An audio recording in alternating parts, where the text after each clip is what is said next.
चलिए देखिए आप सब लोग आज पूरा शेरशाह याद करवा देंगे, ठीक। पूरा के पूरा याद हो जाएगा शेरशाह। देखिए एक बिहारी कैसे दिल्ली पे राज करता है, क्लियर। शेरशाह, शेरशाह। देखिए शेरशाह का जन्म कब हुआ था? तो 1472 में। किसके हिसाब से? 1472 में। कुछ किताब के अनुसार हुआ था जन्म 1486 में।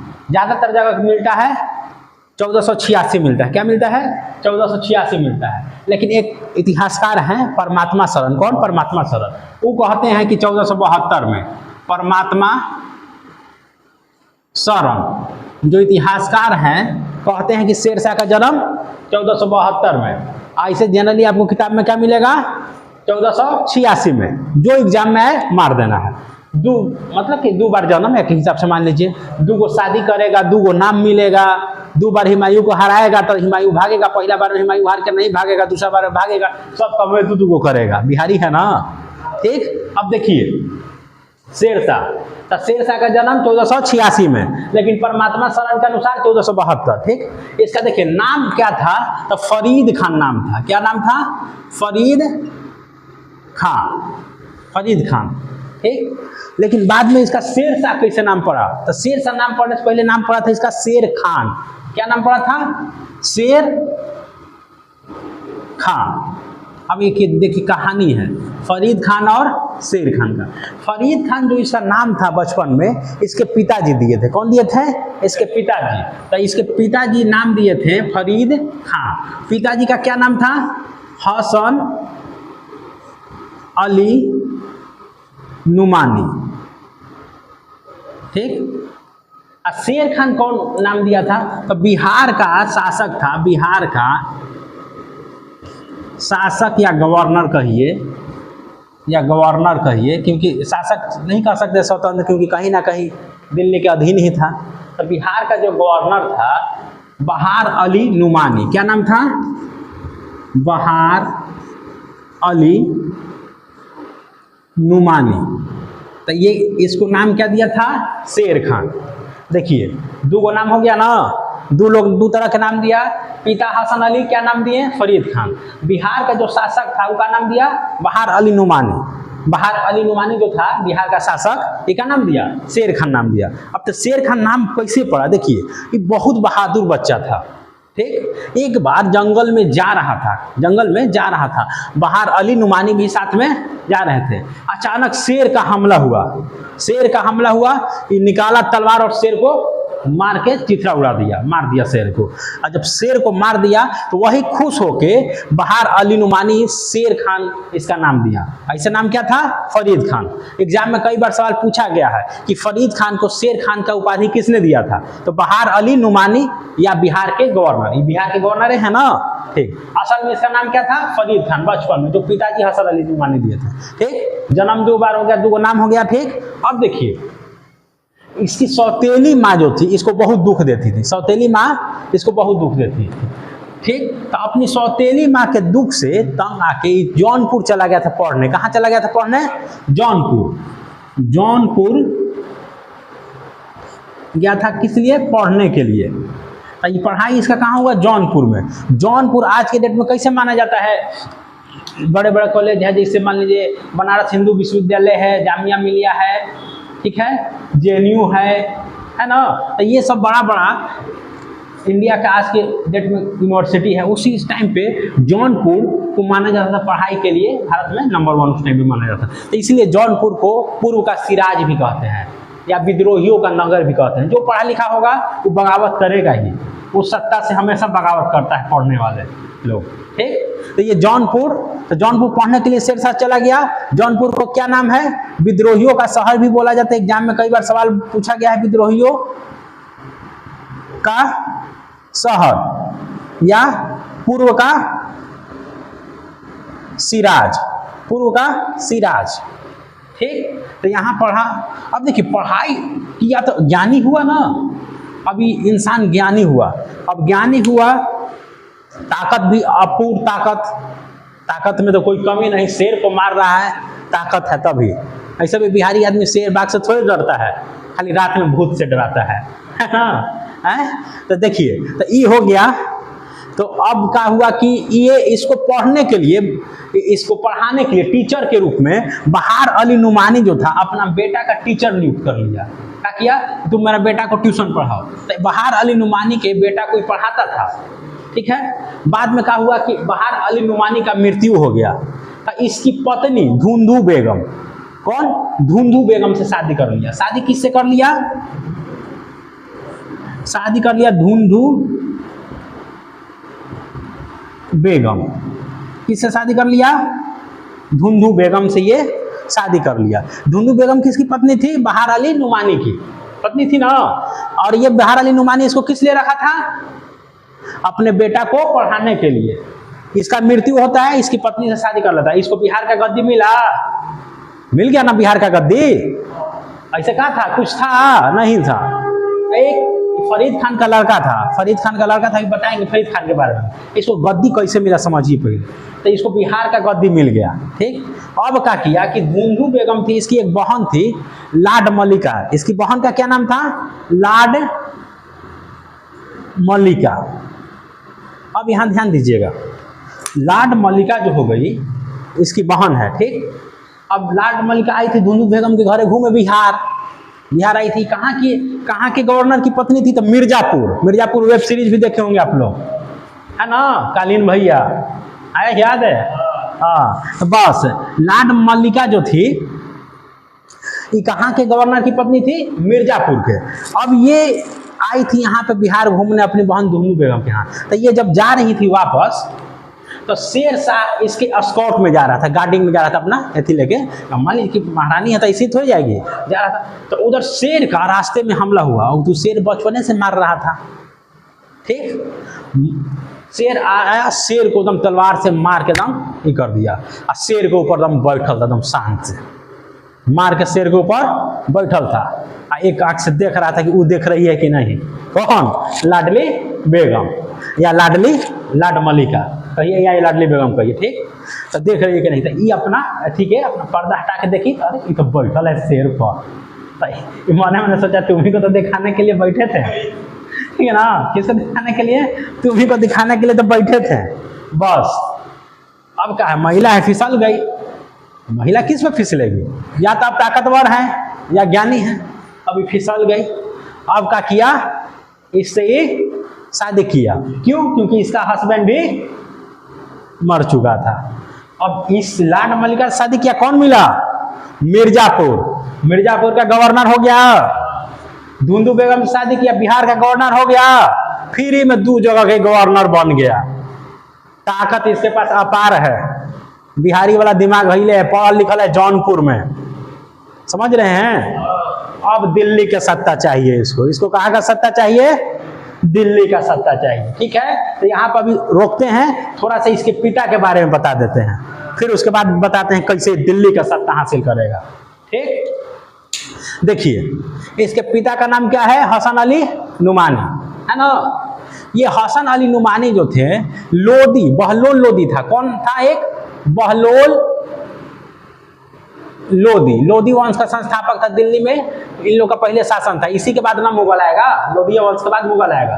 बाबर के बारे में पढ़ा चुके हैं, वीडियो देख सकते हैं, ठीक।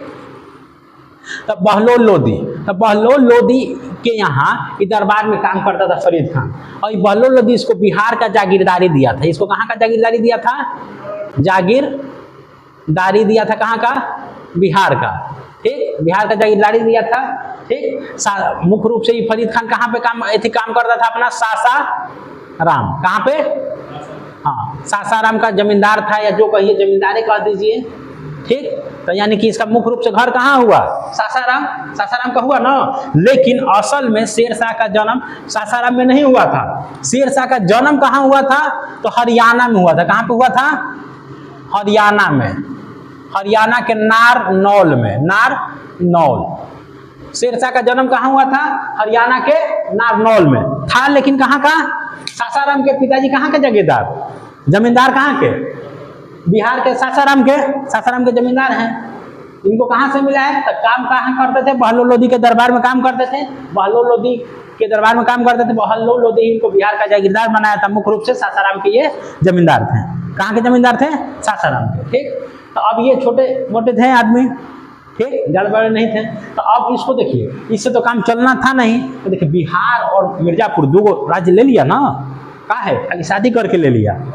तो देखिए किस चीज़ के बदौलत लिया? तो लिया अपने ज्ञान के बदौलत, अपने ताकत के बदौलत।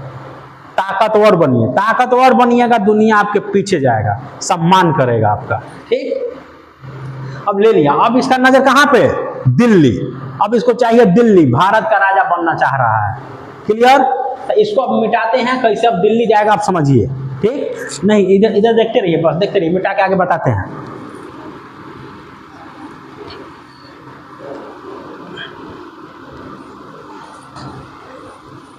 जन्म कहाँ हुआ था? हरियाणा के नारनौल में। ठीक, अब देखिए, अब इसको चाहिए दिल्ली। दिल्ली में कौन बैठल है? दिल्ली में बैठा है हुमायूं। हुमायूं किसका लड़का? बाबर का लड़का। बाबर का संघर्ष आप लोग को बताए थे, सब कुछ हार गया था, लेकिन अपना हिम्मत नहीं आ रहा था, अपना साहस नहीं आ रहा था, अपना विश्वास नहीं आ रहा था। उसी बाबर का लड़का कौन था? हुमायूं। लेकिन हुमायूं में वो काबिलियत नहीं था जो बाबर में था। और इसी दिन का इंतजार कौन कर रहा था? शेर खान कर रहा था। शेर खान से अब शेर शाह का सफर शुरू होगा। ठीक, अब देखिए, अब ये का शेर शाह कैसे बनेगा? अभी शेर शाह नहीं बना है, अभी शेर खान बना है। पहले क्या था? फरीद, फरीद से शेर खान बना, अब शेर शाह बनेगा। देखिए हुमायूं है, हुमायूं कहाँ बैठा है? दिल्ली में बैठा है। हुमायूं कहाँ का राजा? दिल्ली का राजा, मतलब भारत का राजा। ठीक, अब देखिए ये दिल्ली में ये बैठल है हुमायूं। तो हुमायूं कब बैठा होगा? इसका जब पिता मरे होंगे तब ना। तो 1530 में हुमायूं बैठा था। उससे पहले कौन था शासन? बाबर का शासन था। बाबर में पढ़ा चुके हैं, उसके बाद हुमायूं पढ़ाए थे, और उसके बाद अभी शेरशाह बता रहे हैं। ठीक, तो ये हुमायूं दिल्ली का शासक बना था, 1530 में शासक बना था, दिल्ली का शासक बना था। उससे पहले कौन था? बाबर था ना। तो बाबर जब तक था तब तक शेरशाह को अभी मन में इच्छा नहीं जाहिर किया कि हमको दिल्ली का राजा बनना है। क्यों? क्योंकि बाबर अपने खतरनाक था, समझ रहे हैं ना। वो इंतजार कर रहा था वो कब जाए, कब ये हम दिल्ली हाथियां। बाबर का 1530 में मृत्यु हुआ। उससे पहले देखिए कि बाबर के सेना में शेरशाह काम कर चुका था। किसके सेना में काम किया था? बाबर के सेना में। देखिए 1527 से लेके 1528 तक किसके सेना में काम किया था? बाबर के सेना में काम किया था। बाबर के सेना में। ये बाबर कौन है? हुमायूं का पिता है ना। ठीक, तो इसके सेना में काम कर चुका था ये शेरशाह। लेकिन अभी मन में इच्छा नहीं है कि हमको दिल्ली चाहिए। बिहारी है, समझदार है। ठीक, समझिए, तो बाबर के सेना में काम किया था। 28 में जब बाबर चंदेरी का युद्ध लड़ा था ना मैदिनी राय के खिलाफ, उसमें एकदम मुख्य भूमिका निभाया था शेरशाह, समझिए। ठीक ना। उसी युद्ध में कहा जाता है कि एक दावत था ऐसे ही, तो ये दावत चल रहा था, तो सब लोग बैठ के खा रहे थे, सब लोग बैठ के खा रहे थे। तो अब राजा बैठल है, राजा के आसपास सब लोग, तो सबका हिम्मत होता है कि राजा के बगल में बैठे। ये थोड़ा लेट से पहुंचा, तो देखा कहीं सीट खाली नहीं था, खाली राजा के बगल में खाली था, बाबर के बगल में। आया, कुछ नहीं देखा, आके बाबर के बगल में बैठ के खाए लगा। बाबर समझ गया कि नजर दिल्ली के सत्ता पे। बाबर उसी वक्त हुमायूं को आगाह किया था, बेटा तुम इससे सावधान रहना, इस बिहारी से, नहीं तो ये बिहारी दिल्ली हथियाएगा, समझे। तो बैठ के ये किया। इसी का एक और घटना आता है, इसके बारे में जितना पढ़िएगा, ठीक है ना, शेरशाह के बारे में जितना पढ़िएगा उतना कम है, समझे। इसके बारे में अलग अलग इतिहासकार बहुत तरह की बातें हैं, पढ़ते रहिए, रातें कम हो जाएगा, ठीक ना। तो इसी के बारे में एक बार क्या है कि जैसे खाने के लिए सबको मिला, मांस उंस मिला, तो सब अपना खाने के लिए सोच रहे, इतना बड़ा मांस का मिला, निकाला तलवार, दम काट के छोटा छोटा कर दिया। बाबर देखा तो दंग रह गया, अरे शाही अंदाज है कौन? मामूली से सिपाही, अंदाज शाही। तो एटीट्यूड, आपका एटीट्यूड समाज में आपका इज्जत डिसाइड करेगा, समझे। तो अब ये शेरशाह, समझिए, बाबर के दरबार में 2 साल काम किया ना, लेकिन कभी भी इच्छा जाहिर नहीं किया। फिर यहाँ से छोड़ के इसके पास फिर कहाँ चला गया था? बिहार वहीं जहाँ काम करता था, वहीं काम कर लेता। तो कभी इधर जाता था, कभी उधर जाता था काम करने, अस्थाई एक जगह नहीं रहता था। इसको तो सत्ता चाहिए था दिल्ली का, फिर बाबर का दरबार छोड़ दिया था। फिर कहाँ जाकर काम करने लगा था? बिहार में, वही नुमानी वंश के यहाँ। फिर जैसे ही बाबर 30 में मारा, हुमायूं आया, अब धीरे धीरे शेरशाह का नजर किस पे? दिल्ली के सत्ता पे, दिल्ली के सत्ता पे। अब शेर शाह कहा ना कि हुमायूं को उलझाना होगा इधर उधर, क्या किया ना 1537 में, कब? 1537 में अचानक बंगाल पे हमला कर दिया, जबकि बंगाल किसका अंडर? जिसका दिल्ली उसका बंगाल, जिसका दिल्ली उसका पूरा भारत। हमला कर दिया, हमला करके बंगाल पे और उसका कुछ भाग जीत लिया, ठीक ना। और जीत के बिहार के बगल में ना बंगाल है, और दिल्ली से आइएगा तो बिहार होते बंगाल जाइएगा। कुछ भाग जीत के क्या किया ना शेर शाह, वहाँ पे खाली महिला भर दिया, महिला ऐशो आराम के चीज़, शराबी सब। तो किस आदमी को, ऐसे भी हुमायूं को नशा वशा करता था, तंबाकू पी के एकदम पड़ रहता था, ठीक ना, समझे। तो किस आदमी को, अब से राजा अगर उस टाइप के है, महिला आकर्षित करेगी। अब उसी चक्कर में बंगाल अभियान कर दिया 1538 में। कौन? हुमायूं। 37 में शेर शाह किया था, 38 में कौन कर दिया? हुमायूं कर दिया। 37 में शेर शाह किया, 38 में हुमायूं करके अपना कब्जा ले लिया, और उसके बाद 39 में हुमायूं लौट रहा था। तो ये देखिए, तो एक साल तक 1538 से 39, 1538 से 39, 38 में हमला किया कौन? हुमायूं, बंगाल। अब बंगाल से लौट रहा था, बंगाल में हमला किया कौन किया? हुमायूं किया, ठीक। इससे पहले 37 में कौन किया था? शेर शाह किया था, शेर शाह किया था ना। तो ये हुमायूं लौट रहा था, अब बात समझिए, हुमायूं क्या कर रहा था? लौट रहा था 1537 में, 1537 में लौट रहा था हुमायूं, सॉरी कौन? शेर शाह तो लौट गया था, 1538 में हुमायूं गया, 39 में लौट रहा था। तो एक साल तक हुमायूं यहाँ अझुराया रहा ना। अब एक साल हुमायूं इधर अझुराया रहा, बंगाल पे अपना ऐश मौज की जिंदगी कर रहा था, मार महिला पूरा भर दिया था सुंदर सुंदर। अब जब हुमायूं उधर एक साल ऐश मौज कर रहे थे, एक साल शेर शाह प्लानिंग कर रहा था। क्या कर रहा था? प्लानिंग कर रहा था। क्या चाहिए था उसको? दिल्ली। उसको क्या चाहिए था? दिल्ली। कैसे केजीएफ में बोलता है दुनिया, वैसे इसको दिल्ली। अब ये क्या हुआ, एक साल में पूरा तैयारी कर लिया, यही बिहार में चौसा, कहाँ पे? चौसा, 1539 में चौसा में, ठीक है। चुनार का किला बनवा रहा था, इसी को दुर्गीकृत करा रहा था, इसी के अंदर पूरा अपना सेना घुसैले था, और पूरा खाने पीने का सामान। और यहीं बगल में कर्मनाशा नदी ऐसे सूखल रहता है। अब जब बरसात आता है तो इतना पानी आता है एकदम पूरा जगह जगह डुबा देता है, ठीक। तो यहीं पे इंतजार कर रहा था। हुमायूं सोचा कि तो शेर शाह ड्राइल है, अभी बंगाल में इसको मारे हैं, अब यही से मार के इसको चुनार पे का किला जीत लेते हैं, चौसा खत्म कर देते हैं, इसको चुनार के किला जीत लेते हैं। हुमायूं बंगाल से लौट रहा है तो बिहार ना आएगा, फिर बिहार उसके बाद है ना यूपी, फिर दिल्ली जाएगा। और सोचा कि इसका यहाँ कहानी खत्म कर देते हैं। लेकिन इस साल भर तुम ऐश किए हो, इस साल भर प्लानिंग किया है, जीतेगा कौन? जो प्लानिंग किया है वो, ठीक है। आप दिल्ली के राजा हैं, हुमायूं दिल्ली का राजा है, बड़ा राजा है, लेकिन भाई तुम मस्ती किए हो, मेहनत नहीं की हो। ये मेहनत किया है, जीतेगा तो यही, समझे। अब ये क्या हुआ, शेर शाह पूरा अपना प्लानिंग के हिसाब से तलवार सैनिक सब खाने पीने का सामान रख लिया था। हुमायूं आके पूरा किला घेर लिया, पूरा मन बढ़ल था हुमायूं का, निकलेगा कै दिन छिप के रहेगा, आज नहीं तो कल निकलबे करेगा, मारेंगे। और तो इंतजार कर रहा था कि वो अपना टाइम मिला लिया था कि इतना दिन में मतलब कि बाढ़ आने वाला है नदी में। ऐसे भी हम लोग को बिहारी को सब पता रहता है कि नदी में कब बाढ़ आता है, कब क्या होता है, नदी के किनारे हम लोग रहने वाला, ठीक। जैसे ही बाढ़ आया कि नहीं, इसका सब सेना शिविर लगा था, जहां तक पानी घुसे लगा, डूबे लगा सब। और उसी रात में बाढ़ आया, उसी रात को शेर शाह भी आक्रमण कर दिया। एक तरफ पानी का कहर, ऊपर से दूसरे तरफ शेर शाह का कहर। हुमायूं का हालत खराब।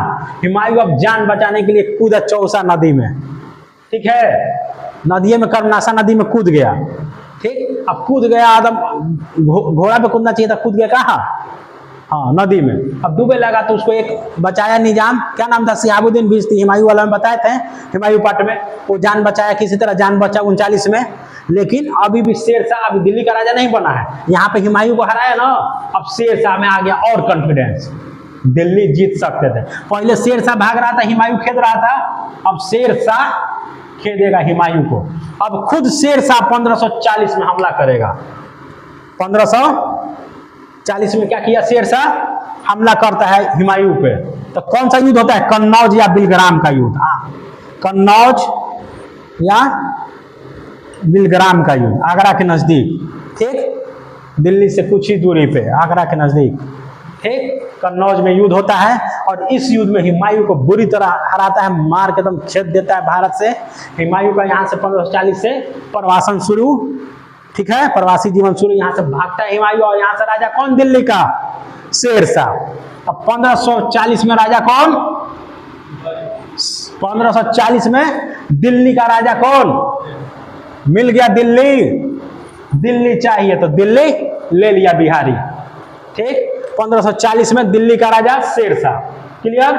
अब देखिए दिल्ली का राजा अब ये बन गया शेरशाह, तो अब देखिएगा आगे, अब ये आराम से नहीं बैठने वाला है, बिहारी है, कुछ तो करेगा, कुछ नहीं बहुत कुछ करेगा, ठीक है। अब देखिए 1540 में शेरशाह, अब 1540 में शेरशाह है, अब लगातार युद्ध लड़ेगा, ठीक। 1541, 42, 43, 44, 1545 में मृत्यु हो जाएगा दुर्भाग्य से। अगर और कुछ साल जी जाता, ये 5 साल ना जिया, अगर और कुछ साल जी जाता 10 साल, तब भारत में मुगल का वजूद नहीं रहता, पूरा वजूद खत्म कर देता ये बिहारी, समझे। लेकिन दुर्भाग्य था कि 5 साल ही जिया, 5 साल में पूरा मुगल को रुला दिया, ठीक है ना। अब देखिए 1541, 42, 43, 44, 45, 41 में, इसके लिए एक ट्रिक याद रखिएगा, कैसे युद्ध याद रखेंगे। एक ट्रिक याद रखिएगा, गमार मैकाले, क्या याद रखिएगा? गमार मैकाले, ठीक है। देखिए ग से गखर जाति के विरुद्ध, यानी कि 1541 में कौन सा युद्ध लड़ेगा? गखर जाति के विरुद्ध, गखर जाति के विरुद्ध।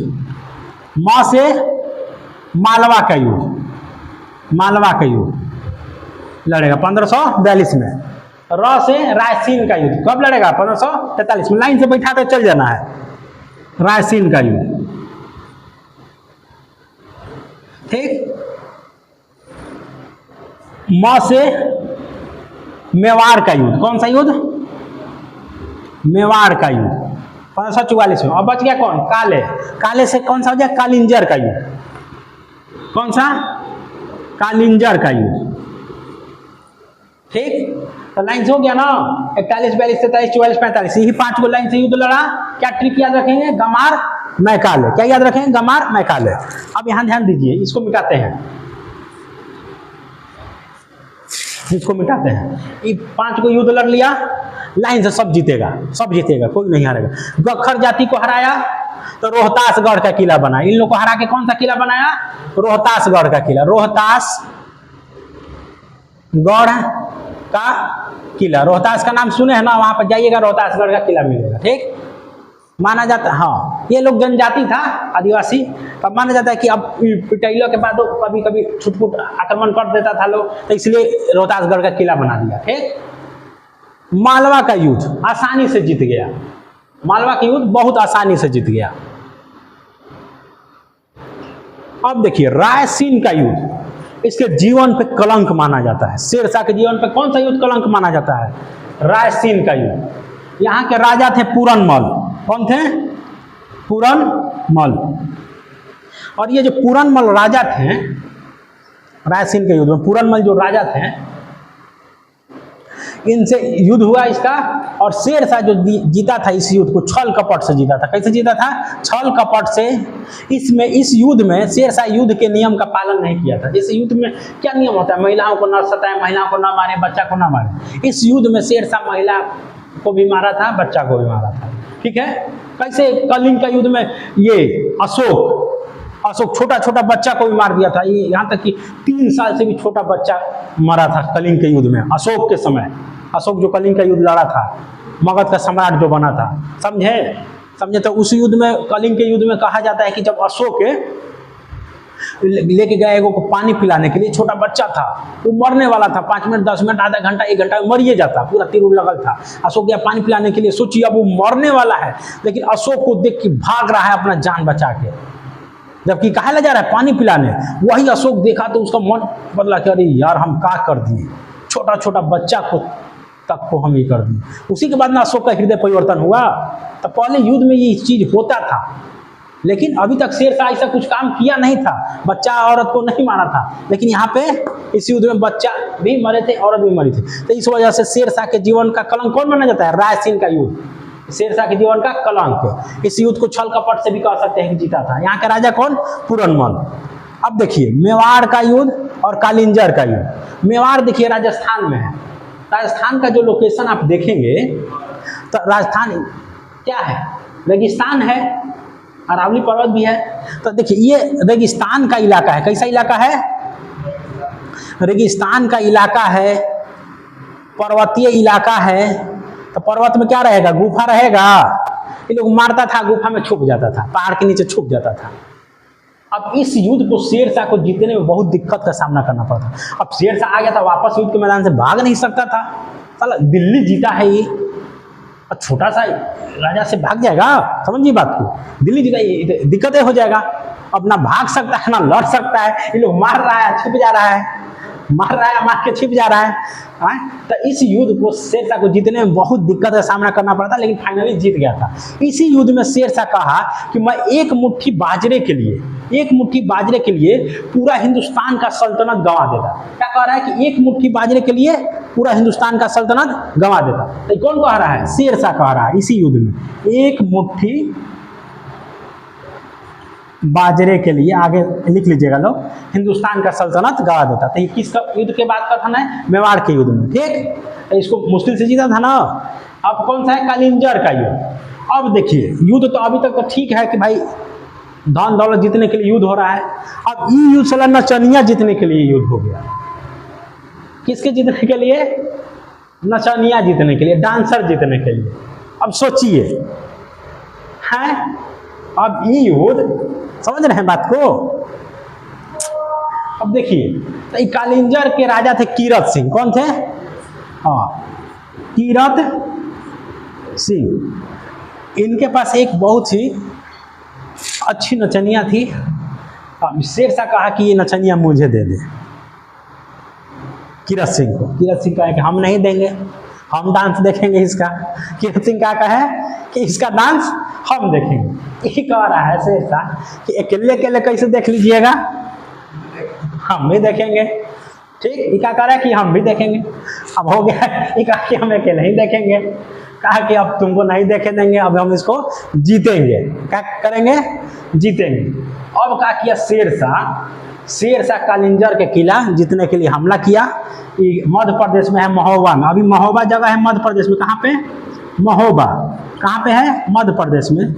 तो इसी महोबा मध्य प्रदेश, अभी इसका नाम है, पहले क्या नाम था? कालिंजर। तो इसको शेरशाह जीता कालिंजर का किला। और कालिंजर का किला जो शेरशाह जीत लिया, अब जीत लिया तो नचनिया को इम्प्रेसो करना था। जीतने के बाद कीरत सिंह को हरा दिया, मार दिया। उसका किला तोड़ रहा था, तोप मार रहा था, तोप। ठीक ना, मतलब उक्का नामक आग्नेय अस्त्र है, उसका नाम है उक्का। क्या नाम है? उक्का नामक आग्नेय अस्त्र। एग्जाम में सवाल आएगा कि शेरशाह के मृत्यु के समय कौन सा हथियार चला रहा था? तो उक्का नामक आग्नेय अस्त्र चला रहा था। हाँ, उक्का। ठीक है, उक्का चला रहा था। ठीक, मृत्यु के समय यही कालिंजर के। तो यहाँ पे जो किला का तोड़ने के लिए, ठीक, तो मारा ना जो तोप से, तो वो जाके गोला लगा किला में, दीवार में, लगा। लगने के बाद इनका कहा जाता है कि वापस आया। ठीक, वापस आया और वापस आके इसी को लग गया, फिर ये मर गया। लेकिन राजा मर गया तो उससे क्या मतलब? युद्ध तो पहले ही जीत चुका है। अगर युद्ध नहीं जीता रहता तो कौन जीत जाता? कीरत सिंह। लेकिन कीरत सिंह सबको मार दिया था। ये क्या है? दिखा रहा था उसको कि देखो कितना बहादुर है, तोप चला रहे हैं। क्लियर? तो ये जीत गया। तो 1545 में शेरशाह का मृत्यु हो गया। क्लियर है? अब देखिए यहाँ पांचों युद्ध क्लियर। अब देखिए, अब शेरशाह के बारे में कुछ जाने की, प्रशासन कैसे संभाला, एक बिहारी दिल्ली का सत्ता कैसे संभाला, समझिए। ये तो युद्ध हो गया। अब आते हैं काम के चीज पे। ठीक, इसको लेना है स्क्रीनशॉट तो ले लीजिए लोग।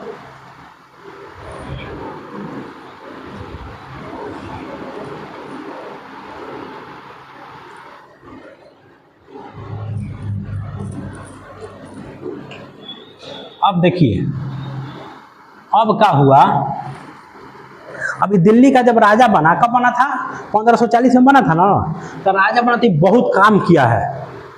कह नहीं रहे कि 5 साल ही तो जिया बनने के बाद, अगर यहाँ और 10 साल जी जाता तो मुगल का यहाँ पे वजूद नहीं होता, इतिहास कुछ और होता। इस बिहारी के बारे में पूरे भारत को पढ़ना पड़ता, समझे। देखिए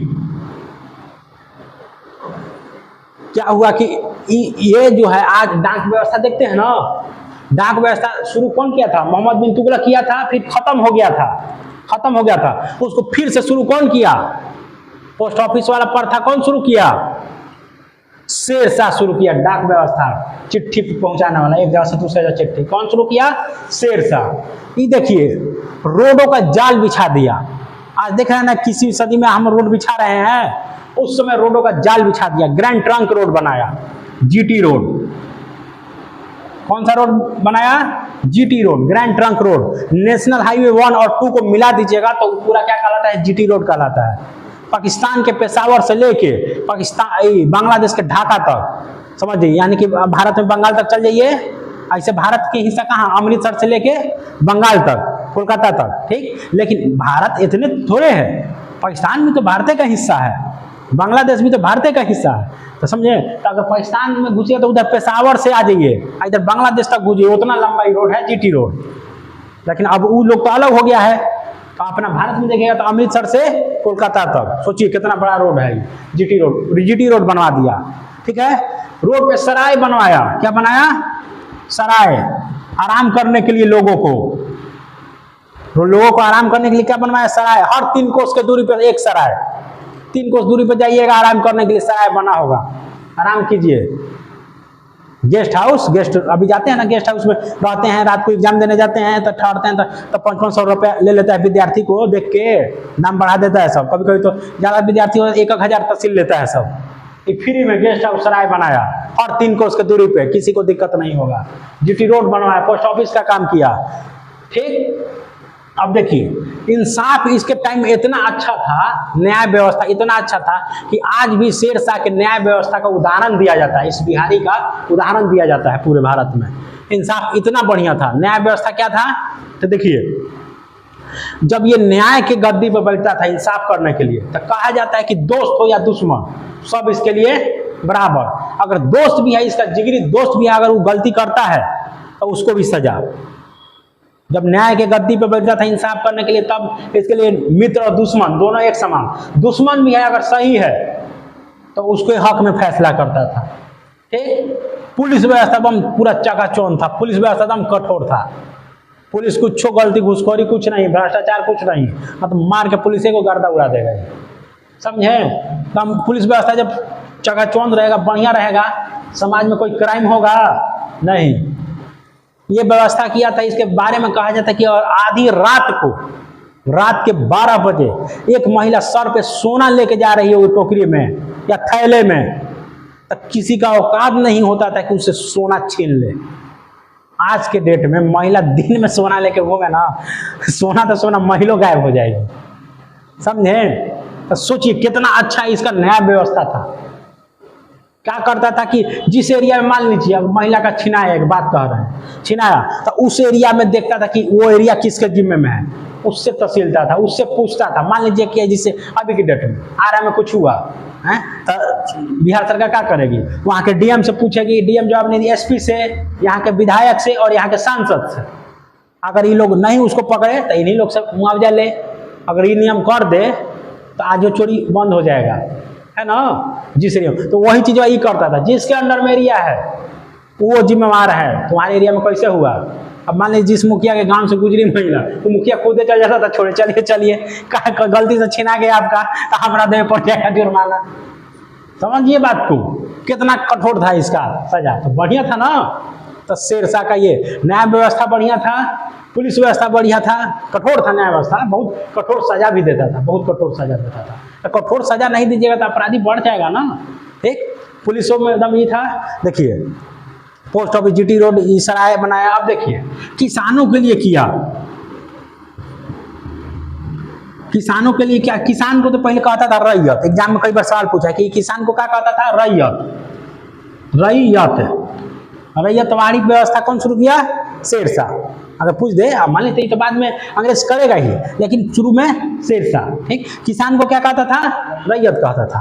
अपने रैयतों को खुश करता था। देखिए क्या करता था कि किसानों से जो भी उपज का 1/3 हिस्सा लेता था। उपज का कितना हिस्सा लेता था, उपज का 1/3 हिस्सा लेता था। उपज का 1/3 हिस्सा लेता था, जितना आपका उपज होगा। ठीक, देखिए क्या किया था कि पूरा जमीन को नपाई करवा दिया ताकि भ्रष्टाचार ना हो। भ्रष्टाचार रोकने के लिए क्या किया, जमीन का नपाई करवा दिया, पूरा जमीन को।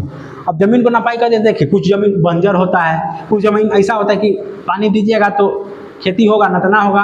और कुछ इतना बढ़िया होता है कि कमो पानी में बढ़िया खेती होगा, यानी खूब उपजाऊ जमीन होता है। 3 तरह के जमीन के बारे में बताया है। ठीक, जमीन को नापा, नाप के उसके नापने के लिए गज सिकंदरी का प्रयोग किया। किसका, गज ए सिकंदरी या सन की डंडी, इसको क्या कहते हैं, सन की डंडी। ये किस लिए प्रयोग किया, जमीन के पैमाइश के लिए, जमीन के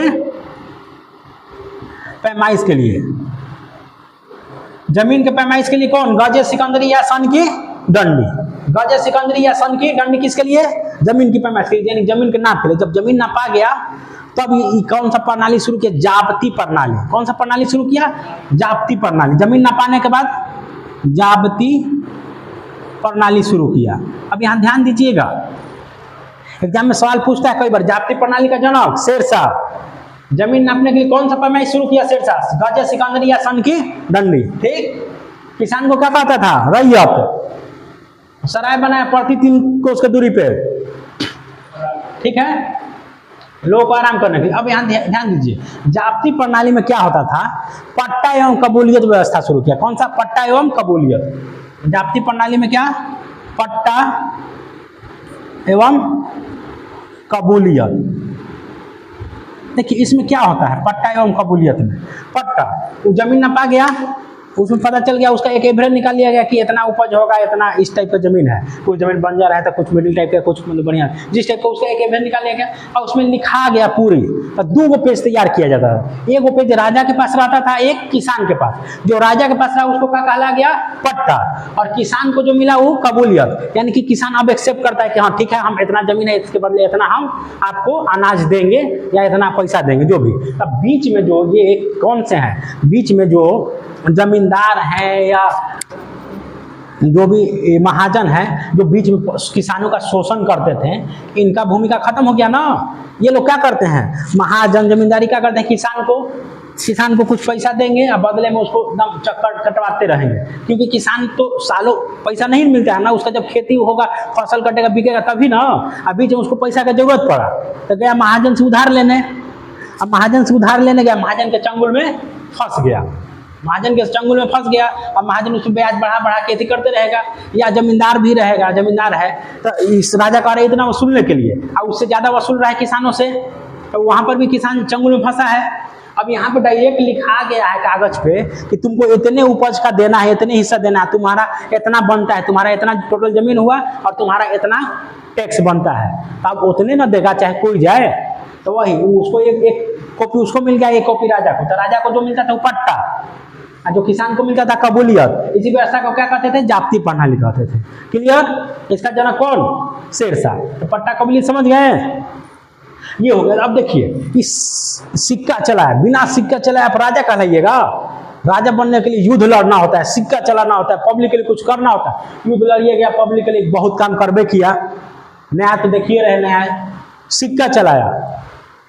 सिक्का 3 तरह का चलाया, पहले इसको मिटा देते हैं। ठीक,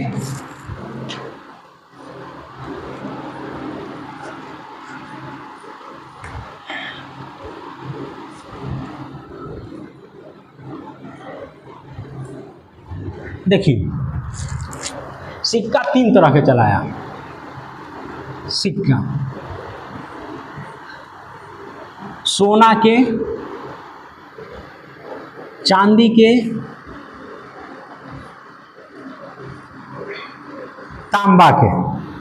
किसका, सोना, चांदी और तांबा के। देखिए अब सिर्फ मान लीजिए आप हैं, खाली मार्केट में अगर 10,000 के खाली नोट आ जाए, गरीब कहाँ जाएगा। खाली एक के सिक्का आ जाए तो वो से काम नहीं होगा। कुछ मान लीजिए गाड़ी खरीदना रहेगा, स्कॉर्पियो, तो कई बोरा सिक्का लेके जाइएगा, समझिए। तो आपको हर तरह के नोट का जरूरत होता है, कम दाम के भी, कम मूल्य के करेंसी का, और ज़्यादा मूल्य के भी। जब जिसका जरूरत होगा उसके हिसाब से ना आप चलाएंगे। ये देखिए कि सोच समझ के चलाया ना, सोना का, ठीक है, ज़्यादा सामान खरीदना है तो सोना का सिक्का बहुत कम में हो जाएगा, कम, उससे कम का चांदी दाम, तांबा का उससे कम का, समझ है ना। तो इसीलिए सिक्का हर प्रकार का होता है।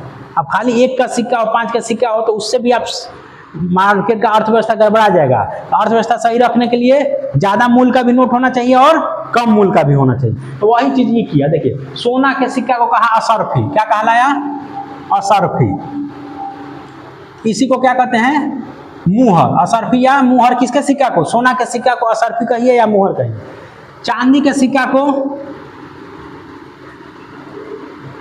चांदी के सिक्का को टका, चांदी के सिक्का को टका, और तांबे के सिक्का को दाम, तांबे के सिक्का को दाम।